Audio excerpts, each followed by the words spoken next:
ረፋተ ተለቀቅ ወደ መጣላችሁ ለምን ነው የምትጣሉት? እኔ ወደዚህ ስመጣ 50 ብር አገኘውና አካፍለኝ ይለኛል። አብረን እኮ ያገኘነው። ታዲያ አብራችሁ ካገኛችሁ ለምን ደም አታካፍለው? እኔ ያገኙትን የኔ ይላል እንዴ? አብራችሁ ከሆናችሁማ ማካፈል አለብህ። ያገኛችሁትን ነገር ተካፍላችሁ ነው መብላት ያለባችሁ። ለምን አታካፍለው? እኔ ነኝ ቀድሜ ያነሳሁት። ጓደኛሞች አይደላችሁ እንዴ? ብትካፈሉ ምን ችግር አለበት? ጓደኝነት ሌላ፣ ይሄ ሌላ። እርስ በርስ መደጋገፍ፣ እርስ በርስ መዋደድ አለባችሁ። አንዱ አንዱን ሲወድ አንዱ ለአንዱ ሲያካፍል ጥሩ ነው። አንድ ጥያቄ ልጠይቆት ጋሼ? የፈለግከውን ነገር ጠይቀኝ። ሳምቡሳውን ስጡኝ። ይሄን ሳምቡሳማ የራሴ ነው። ይሄን ሳምቡሳ የገዛሁት ለራሴ ነው። ለምን ነው የምሰጠው? እርሷ የማያረጉትን ነው እንዴ ለኛ የሚመክሩት? እደዛ ባለጌ ሽቅብ ወደ ላይ ወጥተህ ከኔ ጋር ትነጋገራለህ እንዴ? አሁን ሊመቱኝ ነው እንዴ? አያሼባው አንተ መልስ አትስጠኝ። ስለ የሚመቻችሁ ከሆነና በምላሹ ደግሞ እናንተኛም በትንሹ ማገዝ ከፈለጋችሁ ቻናላችንን ሰብስክራይብ፣ ይህን ቪዲዮ ደግሞ ላይክ ያድርጉት።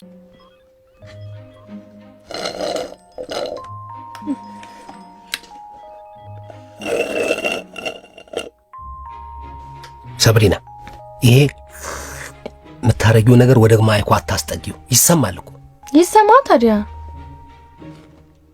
እኔ የምለው ሰብሪና ስራሽን አትወጂውም ልበል? ለምንድን ነው ከኤቲክሱ የምታፈነግጪው? አልጠጡ ይላል። ምኑ ኤቲክሱ?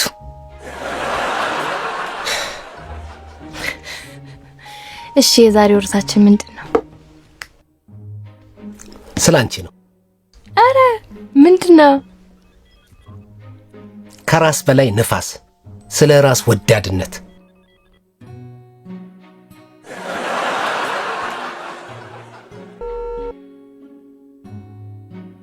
ሰላም ሰላም አድማጮቻችን እንደምሰንብታችኋል? ባላችሁበት ጤና፣ ባላችሁበት ፍቅር፣ ባላችሁበት ሰላም እየተመኘን እነሆ ፕሮግራማችን አሃዱ ብለን የህይወት መንገድ ፕሮግራማችንን ጀምረናል።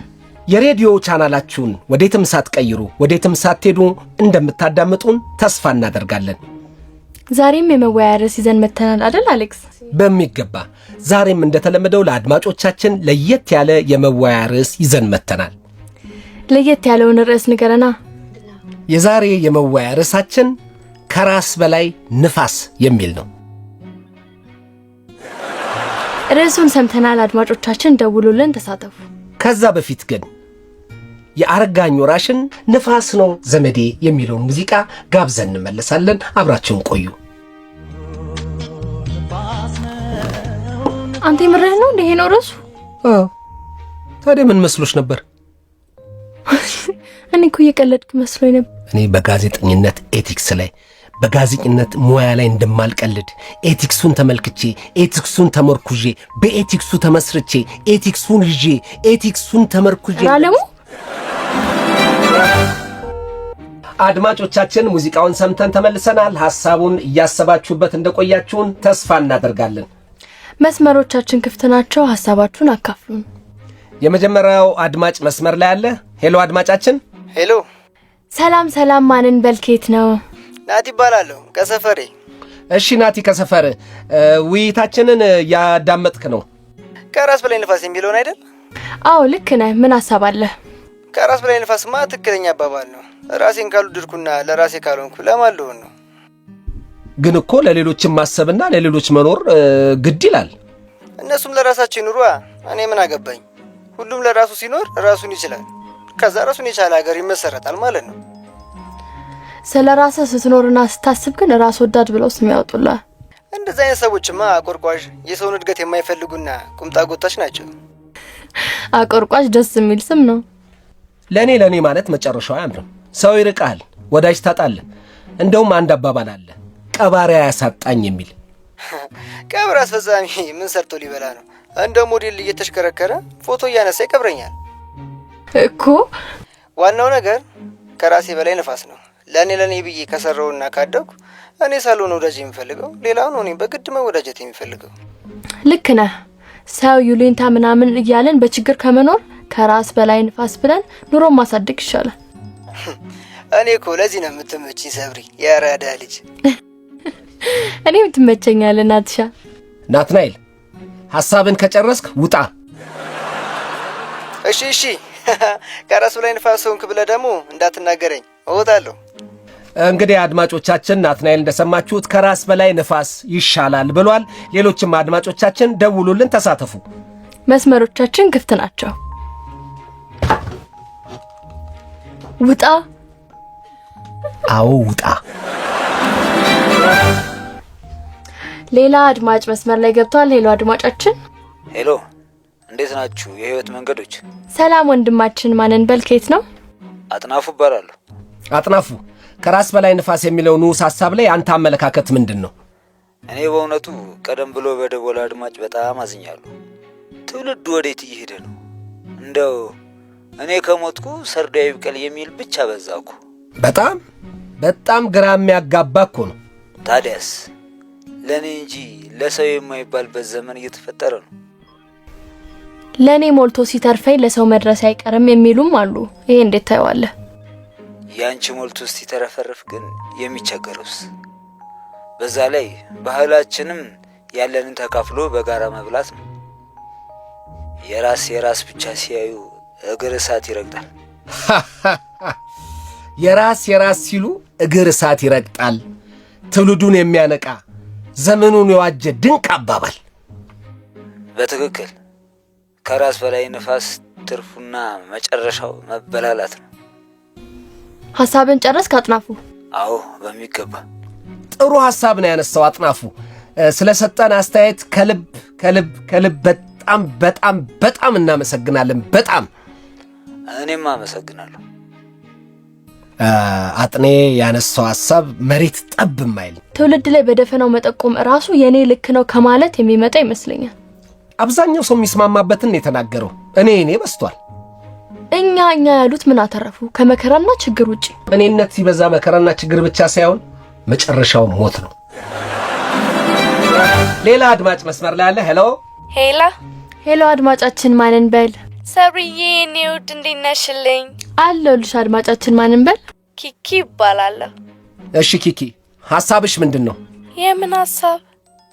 አስተያየት ለመስጠት አይደለም እንዴ የደወልሽው? ኧረ እኔ ሰብሪን ፈልጌ ነው። ወይ ኪኪዬ፣ ሰብርዬ ብታይ ዛሬ ቦይፍሬንድ ፊልም ልጋብሽ ሲለኝ እኔ ደግሞ ያንቺ ፊልም ማየት ፈለኩ። በጣም አሪፍ ነው። ላየው ብዬ እኮ ስንት ሰዓትና የት እንደሚታይ ልጠይቅሽ ነው ሰብርዬ።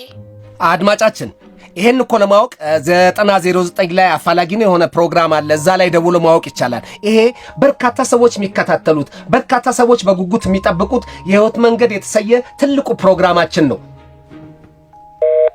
አድማጮቻችን ሙዚቃ ሰምተን እንመለሳለን። የህዝብ ሬዲዮ ላይ ስለ ራስ ማውራት ከነፋስም በላይ ነው፣ ከራስ ወዳድነትም በላይ ነው። ከራስ በላይ ራስ ወዳድነት ማለት እንግዲህ ከዚህ የበለጠ ምን አለ? የህዝብ ሬዲዮ ላይ ስለ ራስ ማውራት። መረጃ ፈለገሽ ደወለሽ፣ ምን ችግር አለው? ምን ችግር አለው አትበኝ። ምን ችግር አለው አትበኝ። አንቺ ምን ችግር አለው አትበኝ። ምን ችግር አለው እየተባለ ነው እዚህ የደረስነው። ይሄ ሬዲዮ ጣቢያ ነው። ኤቲክስ ስለሆነሽ ይገባል። ኤቲክስም ማሰብ አለብሽ። ምን ችግር አለው አትበኝ። ምን ችግር አለው አትበኝ። እንደዚህ ያዙ ይልቀቁኝ ስትል እኮ የግል ጣቢያ ነው የሚመስለው። ሄሎ አድማጫችን። ሄሎ ማንን በላ አድማጫችን? በቀለ እባላለሁ። ዶክተር በቀለ። እሺ ዳክ፣ የውይይት ርዕሱን ሰምተሃል? አዎ ሰምቼዋለሁ። በጣም ጥሩ ሐሳብ ነው። ሐሳብህን ልታካፍለን ትችላለህ ዶክተር በቀለ? ከራስ በላይ ንፋስ ሁሉም ሰው ላይ ያለ ባህሪ ነው። ባጭሩ ሁሉም ሰው ራስ ወዳድ ነው ማለት ነው። ኦ ዳክ፣ እስቲ አብራራልን። ሳብራራው ሁሉም ራስ ወዳድ ነው። ነገር ግን የሚለያየው መጠኑና አይነቱ ነው። ይሄማ ትክክለኛ ሐሳብ አይመስለኝም በቀለ። ዶክተር በቀለ። ይቅርታ ዶክተር በቀለ። ችግር የለውም። ያልኩት ነገር ትክክል ነው። ላስረዳ። ሁሉም ሰው በሚፈልገውና በሚወደው መንገድ ነው የሚሄደው። የሥራ ዘርፋችንን ስንመርጥ፣ ሰዎች ጓደኛ ስናደርግ፣ ለናገባት የምንፈልጋትን አጋራችንን ስንመርጥ ሁሉ የምናደርገው ራሳችንን ስለምንወድ ነው። በትክክል። ሚስት ለማድረግ የምንመርጣት ሴት ለጸባያችን ስለምትስማማ ነው የምንመርጣት። ገና ስናያት ውስጣችን ነው ደስ የሚለው። ስንንከባከባት በመደሰቷ ውስጥ እኛን ነው ደስ የሚለን። ስለምንወዳት ነው እንጂ። አንዲትን ሴት የምንወዳት ውስጣችን የሚፈጥረውን ስሜት ደግሞ ይበልጥ ስለምንወደው ነው እኮ። ያው እኮ ነው። ያው እንኳን አይደለም። ራስ ወዳድነታችንን የምታይበት ሌላው ነገር ደግሞ የለቅሶ ወይም የሐዘን ጊዜ ነው። ሐዘን የደረሰበት ሰው አብዛኛውን ሲያለቅስ ከሰማችሁት እኔን ለማን ጥለሽ ሄድሽ፣ ብቻዬን ቀረው እያለ ነው የሚያለቅሰው። ይሄ ደግሞ ለሟች ሳይሆን ያዘነው ያ ሰው በመሞቱ ስለሚያጣው ነገር ነው። ግን በመጥፎ ሳይሆን በበጎ ነው ራስ ወዳድነቱ። እስቲ ስለ መጥፎ ራስ ወዳድነት ንገረን ጃክ። ከራስ በላይ ንፋስ መጥፎ የሚሆነው ደግሞ ሁሉንም ነገር የኔ ማለት ነው ከሌላው እየነጠቁ ራስን ብቻ ማሳደግ ሲሆን፣ በአጠቃላይ ራስ ወዳድነቱ በኔጌቲቭ ስሜት ከሆነ ትክክል አይመጣም። ከራስ በላይ ንፋስ መጥፎ ይሁን ጥሩ በምን እናውቃለን? ግልጽ እኮ ነው፣ በሂደቱና በውጤቱ ነው። ጥሩ ሲሆን ሲሳካ፣ ጥሩ ነገር ሲያጋጥም ይታያል። ሰውን በድለን የሰውን እየቀማን ሲሆን ግን ለውጡም የተዛባ እድገቱን በጥሩ መሰረት ላይ ያልተገነባ ይሆናል። ራስ የሚወደድበት መንገድም አጥፊ፣ ለጸብ የሚያነሳሳ ነው። በበጎ ሲሆን ግን በመስጠት ለምንወደው ሰው በማድረግ ነው ራስ ወዳድነትን የምንገልጸው። ከራስ በላይ ንፋስ የሚል ሰው ራስ ወዳድ በመባል ውስጥ ታምንበታለህ? ራስ ወዳድነት ሁሉንም የሚገልጽ ነው። ነገር ግን እነዚህ ራስ ወዳድ ናቸው ተብለው የሚፈረጁ ሰዎች አብዛኞቹ ተግባራቸው ሰውን የሚጎዳ ነው። ለዛ ነው ቃሉ ሲነገር ስድብ የሚመስለው። ከራስ በላይ ንፋስ በፍቅር ሲሆንና በእውነተኛ መንገድ ሲሆን ትክክል ነው። ከራስ በላይ ንፋስ ማለት አስፈላጊ ነው።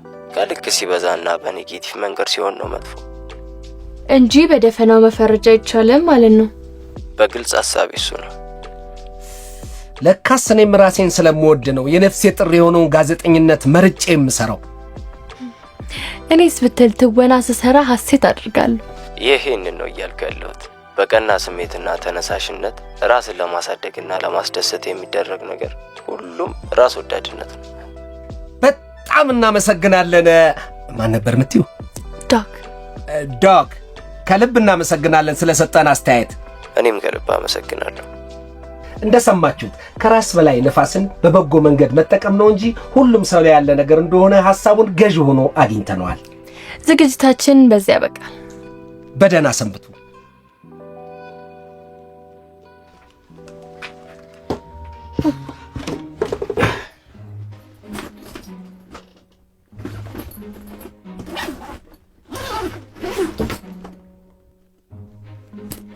ሰብሪና ሸንኮራ ትበያለሽ? ልበላው ነበር የገዛሁት፣ ግን ከፈለግሽው ልስጥሽ። የምርህን ነው? አዎ፣ ሸንኮራ እኮ ለጥርስ ጥሩ ነው፣ ለትናጋ፣ ለመንጋጭላ። አይገርምም? አንተ ራስህን አትወድም፣ ተቀይረሃል።